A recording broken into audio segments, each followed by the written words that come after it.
Hey guys, it's your girl Alicia, aka geekxxchic, and I'm back with another reaction. The final reaction of the season to The Gifted. We are now on episode 16, which is called oMens. So it's kind of crazy to believe we're already here at the finale, but so it is, And unfortunately, I don't think we've heard any confirmation yet of whether or not we're getting a season 3. And we'll talk a little bit more about why that might be at in the review portion of this video. But this one called oMens. So last episode, we had quite a bit of stuff go down once again. We're culminating to what we've been alluding to throughout the entire season, which is Riva's big plan to set in motion this new homeland idea that she has. And as we learned throughout the season, the only way that she could see, for her, at least in her mind, the only way that that could occur was by trying to create irreversible division between humans and mutants, and basically have them both hate each other so much that the idea of living together was just too impossible to give any other option a thought. So there were some hints in her plan that she didn't anticipate, namely that Lorna began to really sense that this was just not the way that she wanted to go about this, that even though she very much wants to have a safe place for her children to grow up, she does not want to go about it in a way that basically turns her into a terrorist. And in the last episode, we had a huge breakthrough with Andy, because Andy, as I said, y'all know I felt about Andy, but he had a huge breakthrough last episode where he started to realize that maybe he's not willing to pay that price either. And they both decided to return to the underground. And that's kind of how we ended things, with them realizing that they've got to do something to stop Riva and the final part of her plan. But as we've known since the beginning of this season, unfortunately, the underground has been undermanned. You know, they've been outwitted, they've been outmanned, they've been outmaneuvered at every point. So it just seems like this might be a bit of a mission impossible. So we're not going to know what's going to go down until we get into this episode. So without further ado, let's get in, and then we will chat about it afterwards. Let's vote. If we do this, we don't lose anyone else here. It's true, but we can't afford to wait. It's too much. It's all right. I think we can do it. Pretty sure they got it. We can stop Riva. We have this power, we might as well use it for something good. There we go, finally! Yes, it doesn't have to be all, well, it's still gonna be destruction, but it doesn't have to be destruction in a bad way. It's what we thought. Yeah. The whole idea was to have Andy do it. Yes, that part of the plan will have to change as well, but it will go forward. Now. See, now I would have been really disappointed if we didn't have some backup plans, you know? You can't be evil without contingencies, at least not good evil. Chaotic evil, maybe. Whoa, Reed. Reed, take your hand off the fridge. Take your hand, stop touching things. We're supposed to be getting our stuff, but I don't have any stuff, so. You mean you didn't pack all your stuff? I want to put the PlayStation and everything in there. After what you said last night, I just felt like I was part of the family again.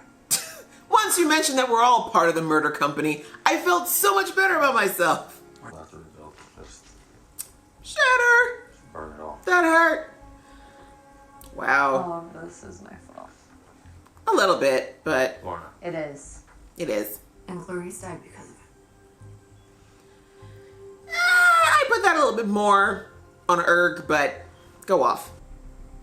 There's a lot of trucks coming down the street.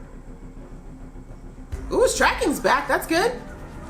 Oh, God. Local police are very upset about Officer Wilson's death yesterday. They'll look the other way. You want justice for your family?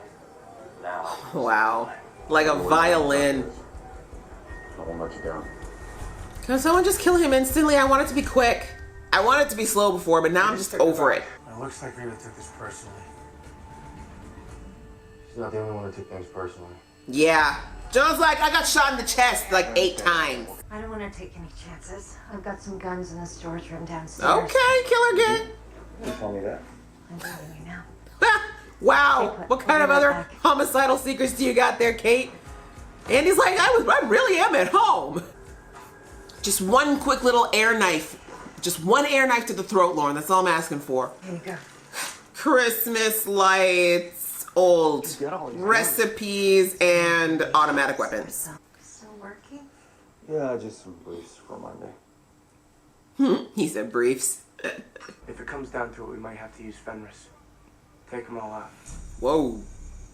I don't want to think about that right now. Whoa. Calm down. Reel it back, You Andy. really want to kill all those people? A little. I don't like hurting people. Sure. Mom closed it. Yeah, what the hell? Oh, did the... Fade, is he still alive? Surprise. Come on, you two. You're the strongest out of all of them. Fight it.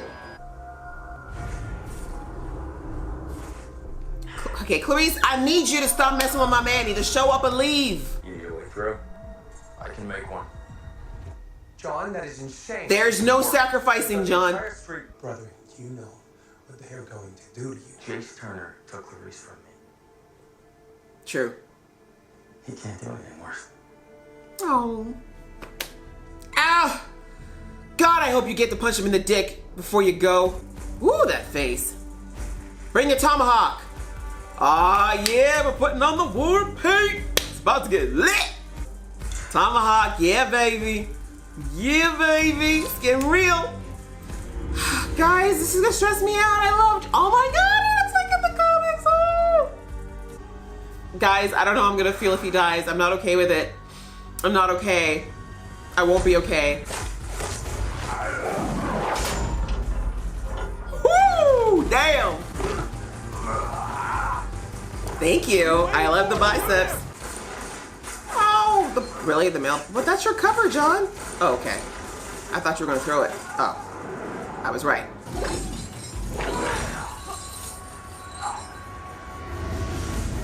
Yes, wrap that shit. Wrap it, bitch. Line. Oh, clothesline right to the neck. Woo! You can kick it with it. Whip him.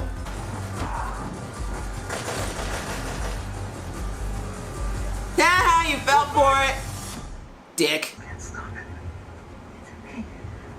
Just don't touch anything. Just like a surgeon. Just keep them up in the air. Oh, John, I don't like this. Clarice, if you don't show up and save your man after you've been messing with him all these days, I swear. Oh, this is not okay. John Brownstar, you look like you need some help. Oh, nice of you to show up. For Clarice's sake, I'm hoping you hate them more. Yeah, that's logic. I don't want your help. Come on, John. Hate me. Well, you didn't tell me that was part of the deal. You should have led with that, Erg. This is so dude bro-y, I can't even stand it. Hit me, man! Yeah! Stick me up! Woo! My name It's Thunderbird. is Thunderbird. Woo! Ha! Good night, Chase, bitch. Yes, break the other one too. Not like this. He deserves it. Just do it, man. Wow, really? Tell me. Well, now he can because you want it. Damn it! This is so disappointing. I really thought Fenris was bigger than this. What's the point of Fenris? These guys are completely useless.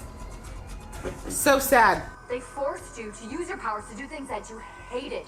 Now, what are you doing? How is this any different? She's my friend. Can y'all just do something? Marcos, now! They're not dead. Sorry. What are you sorry for? We gotta blow up a building? Tee. If we stop Riva, this ends. Without her, the whole thing falls apart. You don't know that. You really don't. She's been talking to people this whole time. Oh, Reed, you're about to do something stupid. I know that look. Riva's not gonna want to have those powers go out of control, but she doesn't know about Reed. Would someone please thunderclap that boy out, please? I'm sorry, my brother, but you're on the wrong side. About time. Thank you. Good night. You are the most annoying character, I swear. Riva makes people lose control of their powers. I already can't control mine. We can use that. We have to. You might actually have the reverse effect. The episodes have become more severe, more frequent. We know from Dr. Wisman. Why are you touching her then? Get your hands on her! No, you can't do I this. have to. It's the only I'll have to, suck it. You're not actually a vampire though, Reed. This will kill you. We may not even make it to the top floor at this rate. It's like, well, the plan was to get up to the top floor, but I exploded the elevator. Sorry. I thought they'd send someone more formidable. Oh, girl, you don't even know. You're gonna turn him into a bomb, you dummy. Yeah, where are you stepping, Reva, you dummy? Do you not see what his powers are doing? Bitch, if you lose your shoes over this, you deserve it. That's it, boy. Grab that throat. Grab her throat. Grab her. Yep. Von Strucker, bitch. You wanted the power of the Von Struckers. You got it. It's all yours.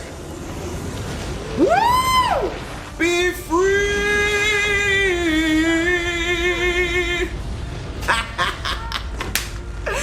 Woo! Good night, Reva. Don't go, Kate. Go. Ain't nothing you can do with all this rubble on your head. Go! Don't leave these children to be orphans now. Woo! Oh! Oh, snap! Oh! Oh! Fenris, what? Y'all, Fenris was just a puppy. What Reed's got was the daddy, you feel me? But Reed would be immune because it's his power. Why was no one kill him?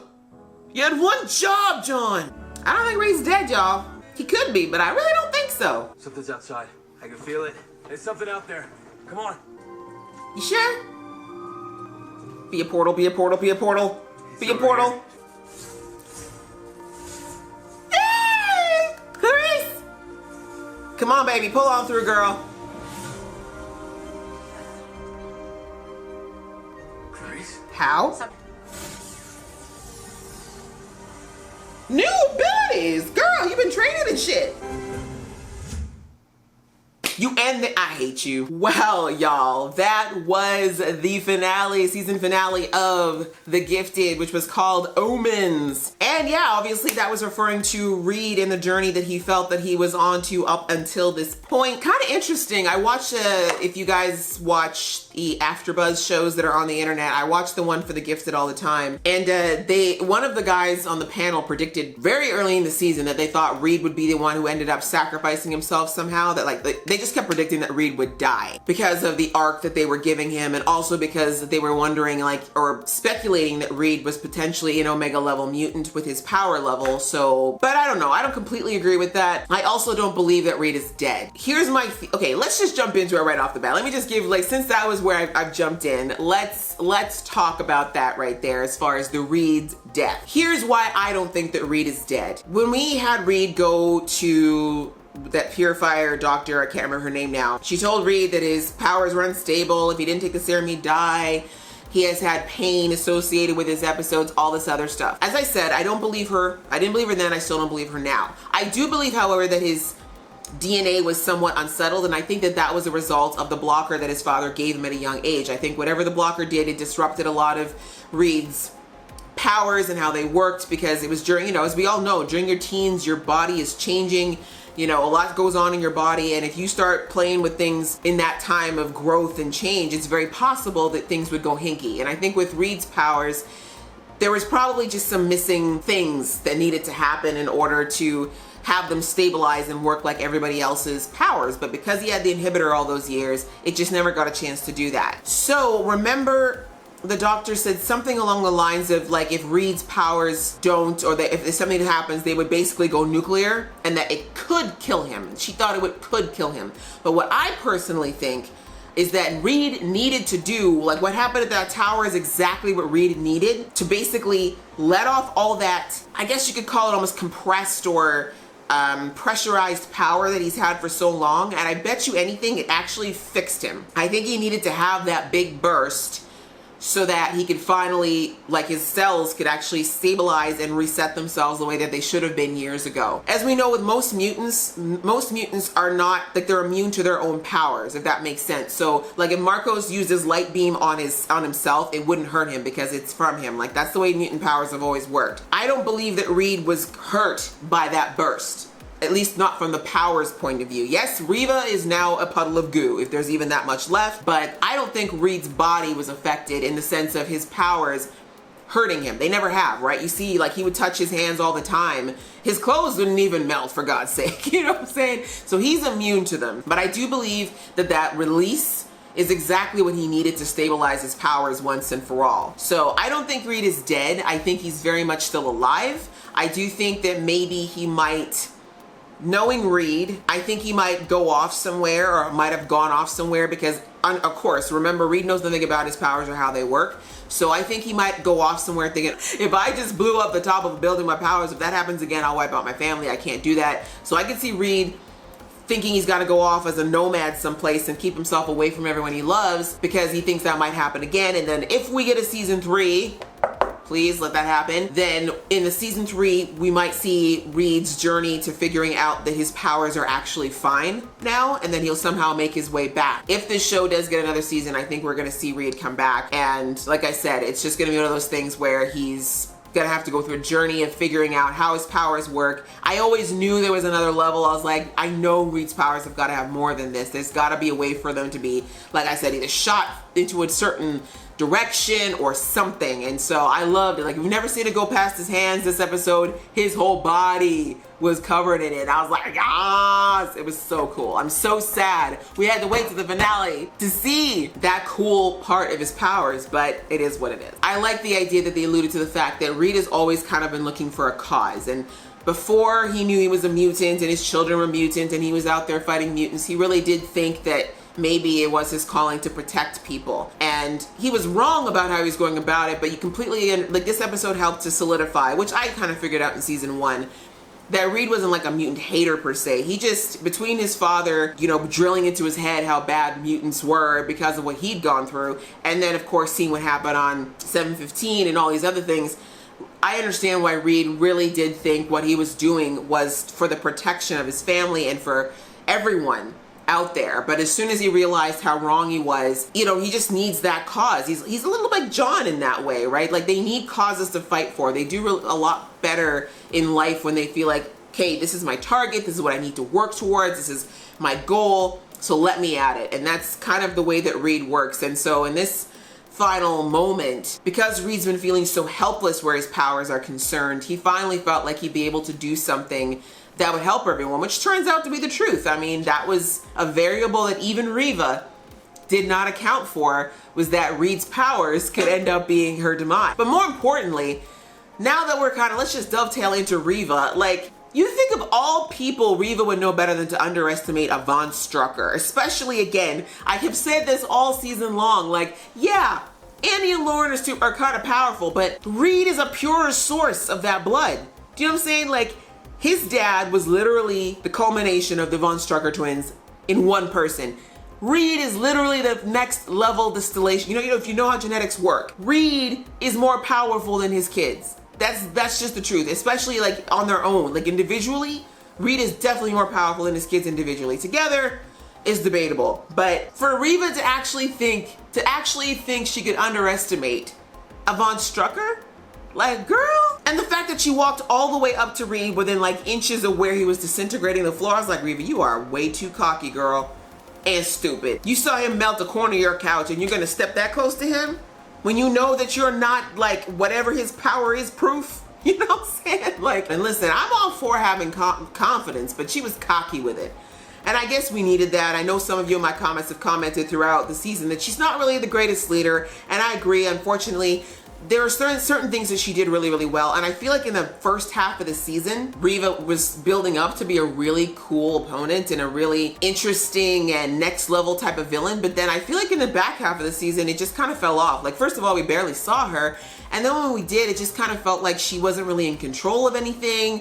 Things weren't happening. As I commented in the last episode, she had 3 telepaths and she still didn't know what was going on in her own house. Like, it just felt very sloppy compared to what we saw of the woman who walked into the room with all the old school inner circle folks and killed them all. And I feel like it was kind of a writing, that was definitely, not kind of, it was definitely a writing fail, in that it's like they kind of forgot how badass Reva was supposed to be. And maybe that was because they needed a way to have the underground be able to defeat her, because the first half of the season very much set the underground up to have to fail, because they weren't even close to Reva or the inner circle when it came to anything. Like, not even just the money and resources, but planning and organization and all that kind of stuff. So I think it's sad to say, but it's like they dumbed Reva's character down in order to allow the underground to have this last stand against her. I also think, unfortunately, that the show might have written itself into a corner with how grandiose they built up the inner circle and what they were supposed to be able to do to put them against this little ragtag group. On a TV show that, let's face it, doesn't necessarily have an endless budget, they should have just depowered the whole idea of the inner circle from the get-go to make it a little bit like a little bit more of an even playing field here with the Underground and Reva and such, because honestly, at the beginning of the season, they definitely made it seem like we weren't just going up against Reva, we were going up against this big, organized, massive, worldwide organization, which is why the Underground simply couldn't compete. But in the end, we take down one person, which is a bit disappointing. I mean, she went out like a boss if you want to think about it. I mean, Ree took her out on the highest level possible, but it just kind of feels like a bit of a letdown after the way that Reva was built up for the first half of this season and the inner circle in general. I mean, I see that obviously at the end they brought out the fact that yes, Reva already set things in motion that can't be pulled back at this point. There's been a lot of damage done by the Purifiers. There's been a lot of damage done by the inner circle and the mutants that were involved with it. So that's not going to go away overnight. People's feelings don't go away overnight. So she did start a freight train going there that isn't going to be stopped just by her death. If anything, it might martyr her to some extent.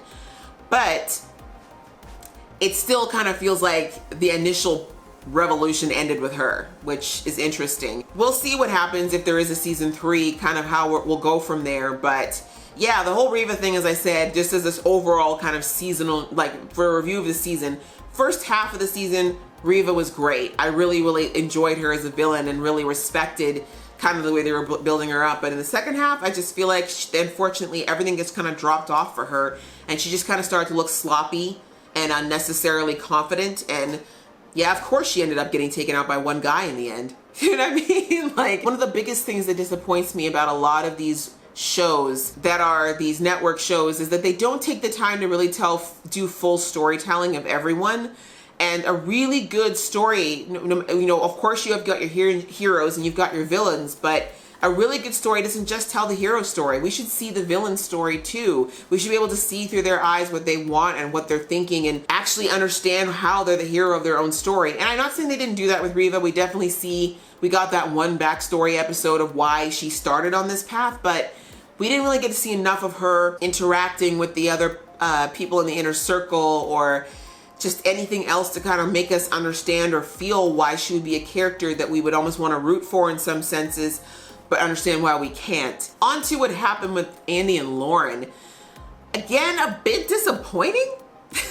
We've had so much focus on the Fenris and the good versus evil and the Von Strucker plan with the Fenris thing all season long, not to mention a good portion of season 1. I really expected to see a little bit more. And I understand them not wanting to use Fenris again as the game changer, because in season 1, that's what got them away from the Sentinel services. And I understand they didn't want to necessarily go again with a finale with Fenris being the star of the show, but I would have really liked to see a bit more out of all of this build-up we've had with how powerful Fenris is and how this thing is this unique thing that no one's ever seen before and it could change the world. I would have just loved if for nothing else, if we'd seen Andy and Lauren actually be able to stop the triplets from controlling them. Even if it was just for a sheer moment, if they could have broke their hold, that to me would have been enough. But it just, in the end, they just ended up being walked like two little puppies straight to the point of, to the point where they were taken to.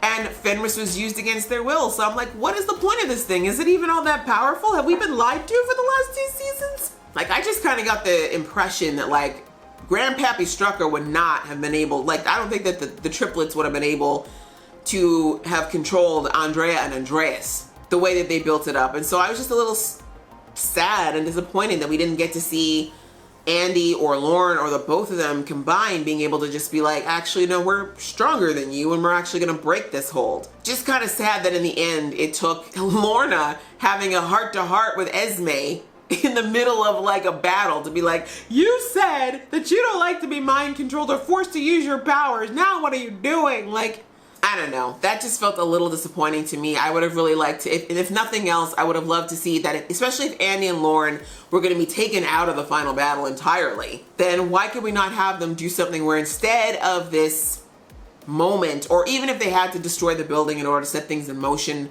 for the next season, they could have had that happen, and then like just if they just even had a moment where they turned around, looked at the triplets, and just knocked them out and knocked the hold off of them, like just something to prove that they're stronger would have been nice. But in the end, no. Not so much. Used, abused, and then useless for the rest of the episode. I'm like, okay, well, that was that. And again, this is no shade. I know that in the comics that these girls, the Stepford Cougars are no joke. Like Emma Frost was one of the most powerful. I think they said the only other telepath that was stronger than her was Professor Xavier. So I mean, we all know how powerful Professor X was. So if she was literally next in line and these girls have got like her power at least, and I don't think it's even to the same level, but even if they've got a tenth of it, that's some super crazy telepathic power. But I just feel like I said, the way that they built up Fenris to the last 2 seasons, I just feel like they should have been able to break that hold. Like that should have been a wake-up call for those triplets that, oh, we're dealing with some stuff that even we don't know, even we can't handle. But I digress. It is what it is. I guess we should just be happy that the Von Strucker family is back together as a unit at the moment, since this show kind of is their story. We'll see what happens in season. I hope if there is season 3 and we have to wait for Reed to come back, in my mind, I think Reed will come back. That during that time when it's just the threesome, that they'll really work, we'll see Andy and Lauren, and particularly Andy, just really working towards kind of building up and being better about what they believe in and being firmer about that, and really kind of trying to respect the legacy that their father died to give them. Oh, sorry, before we finish that as well, that little moment, I want to say that was probably one of my favorite moments of this episode, was the moment between Andy and his dad at the beginning, when Andy said that, he'd spent so many times thinking that he wanted to come home, that he'd made a mistake, but that he felt like he'd just gone too far, and he was, he just couldn't bring himself to do it. But it was his father, that it was actually Reed's words on the phone, Reed being vulnerable and honest with him on the phone and saying that, hey, like, we're all imperfect, it doesn't matter, come home, that's really what gave Andy the courage to leave. It again, it goes back to what I said last episode. We should have seen that.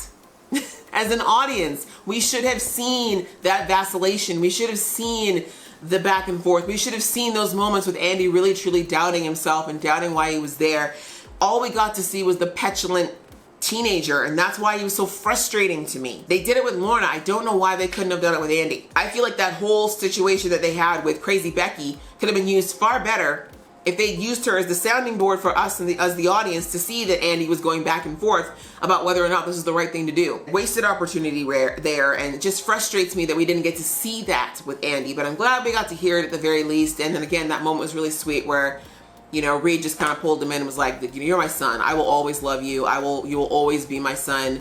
Please never feel like you can't come back here or you can't come back to us because you've done something. I mean, personally, I feel like there probably is a line to that somewhere, but as I get it, as a teenage boy, Andy's done some bad things, but in the grand scheme, nothing, as I said, was irredeemable at that point. He just needed to start pointing all that anger and angst in the right direction. So glad that they had that moment. It was very beautiful to see, because that's really where the stem of this happened, even in season 1, Andy and Reed having this headbutting competition. But finally, I'm glad they got to be on the same page, particularly since Reed is dead at the moment, that at least Andy has that peace of knowing that their relationship wasn't still in that bad place when it happened. Finally, onto the John stuff. I don't know, I feel like John was underutilized a lot this season.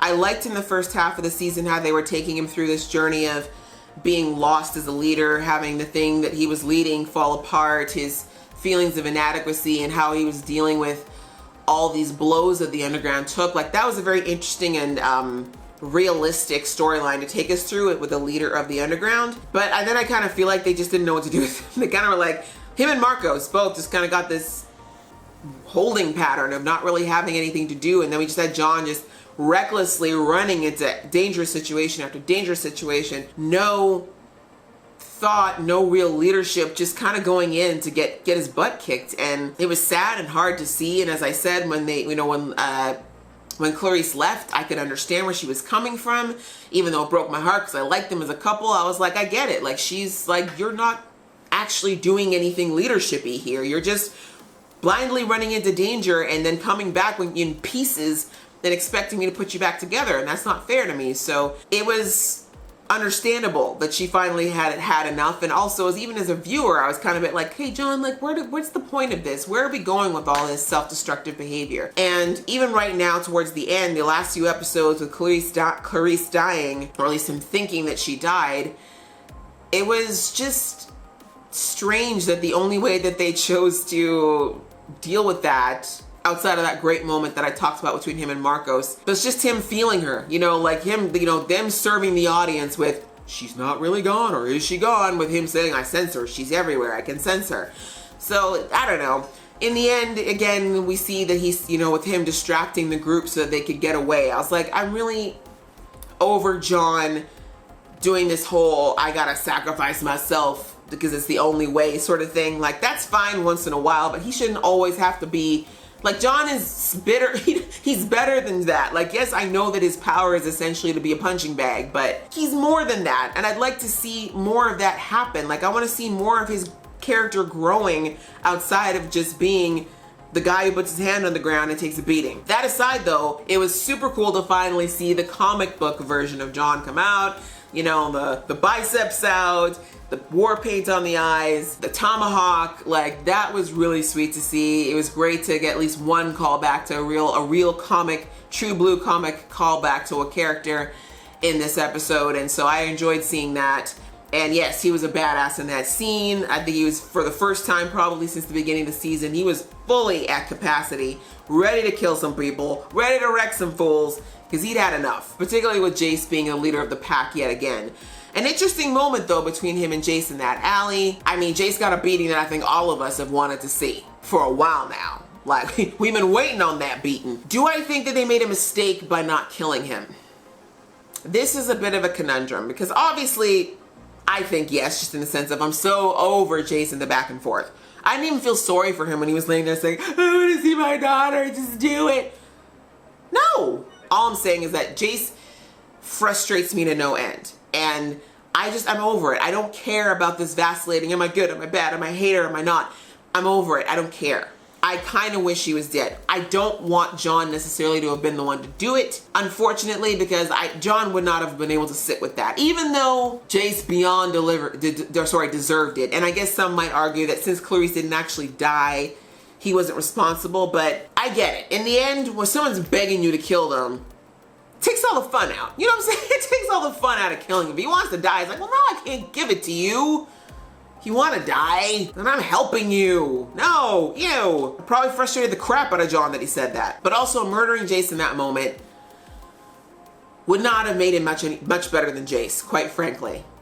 But the fact that now Jace is laying in a hospital bed with looking like a pretty serious head injury, God knows how he's going to be when he wakes up. But maybe the only good thing that might have come from this is that if John somehow concussed him so badly that he forgot about who he was or whatever before, maybe he'll just land on a line and stick with it. Like, if he wakes up and he just absolutely hates mutants and he wants to become the head of the Purifiers, great. Let's just have him actually stick on his side and be there. But if not, I need homie to either stay in that coma to the end of time or wake up and have no recollection whatsoever of his life before that moment. How sweet would it be if Jace woke up, didn't remember who he was, only person he remembered is his ex-wife.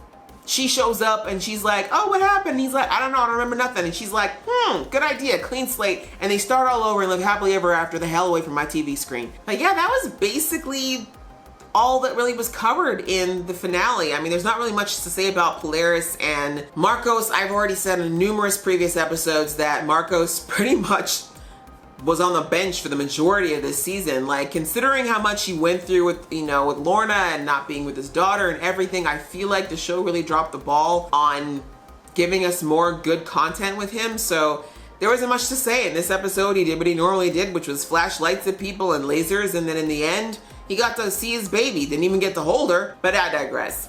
But that's pretty much was Marco's arc the entire season, except for that weird little side detour he did with the girl, the glowing girl glow or whatever. That was it. Lorna's storyline was probably one of the more developed ones throughout the entire season.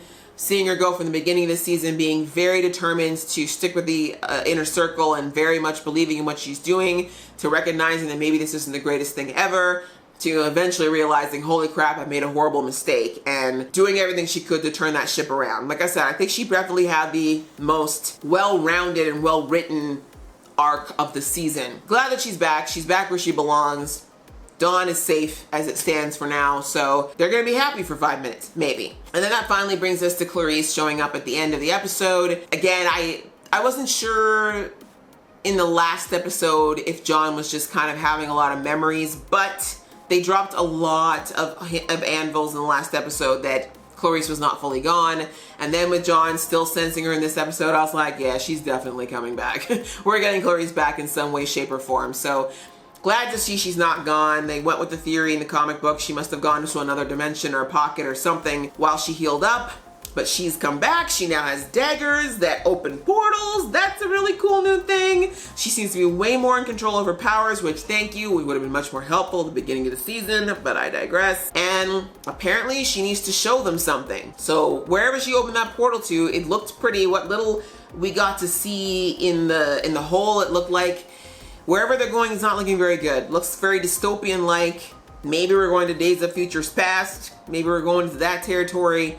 But my guess is that, I don't know if, and y'all can tell me, I'm not sure, but can Clarice portal to the future? Because usually people who can portal, they're also usually able to time travel. And I have no idea if Clarice is able to do that. But if y'all could tell me that, let me know in the comments below. Because I have a feeling that Clarice time traveled and that she saw a future that is not great based on some things that have happened now. And my guess is if they do have a season 3, we're gonna have the whole premise of, we gotta do things now to stop what's gonna happen in the future. Like I said, Days of Futures Past. Speaking of that, there has been no confirmation that I know of yet that season 3 of The Gifted is happening. Disney had put in an offer to purchase Fox early last year, I believe.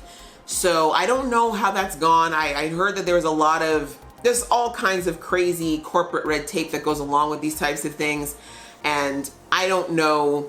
I know a lot of people were wondering about the properties that Fox owns that are Marvel, because Marvel has been doing a roundup of all their properties over the last 5 or 6 years. So a lot of people were wondering whether or not this show is going to continue, because if Disney does end up owning Fox fully, then they could just take their Marvel properties back and try to absorb them into the bigger Marvel machine. But I don't know. I haven't heard any news about if that sale is final or what's going on with that. So I think that might be potentially why we have not heard about whether or not there's going to be a season 3. I don't see why there wouldn't be, because from my understanding, that's one of the main reasons why Disney didn't do anything to pull the plug on the Phoenix movie or any of the X-Men movies coming forward right now. So I don't know. It sounds like they kind of want to let Fox continue to do their thing, but really, there's no guarantees, and I don't know. I really don't know whether or not we're going to see another season of this or not. I really do hope so. I feel like a show like this could definitely go for a solid 5 seasons before they would really wear it all out. Until then, we're just going to have to wait and see, but I do hope that we get another season. I do enjoy watching this show. It is a lot of fun. Some of the episodes are absolutely brilliant in the way that they're written and executed, and it's just a lot of fun to watch. You know, I love my superhero shows, and this one is definitely one of the ones that I love. So what did you guys think of this episode and of the season in general? Do you feel like it was an A+? Do you feel like it was way down there with the C's? And hey, let's throw it out there. Do you feel like this season was better than last season? Please leave your comments below and any other comments overall that you had about this episode and the season overall, because I'd love to read them and get caught up with you guys. I hope you liked watching this season along with me, and if you like this video, please click like, and if you want to see more from this geeky face, please click subscribe. Until next time, see ya!